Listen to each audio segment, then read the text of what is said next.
Want people to instantly download your Google Docs file with just one click? In this video, I'll show you how to create a direct Google Docs download link and share it easily.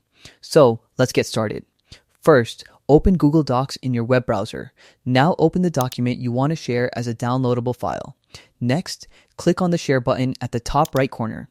Here, make sure your document access is set correctly. You can choose anyone with the link or specific people only. After setting the permissions, click Copy Link. Now paste the copied link somewhere you can edit it. To turn it into a direct download link, simply replace the last part of the URL, that is, edit $USP equals sharing, with export ? format equals docs. If you want the file in another format, you can use docx for Microsoft Word, PDF for PDF, TXT for text file, or ODT for open document format. Now copy your updated link and share it where you want.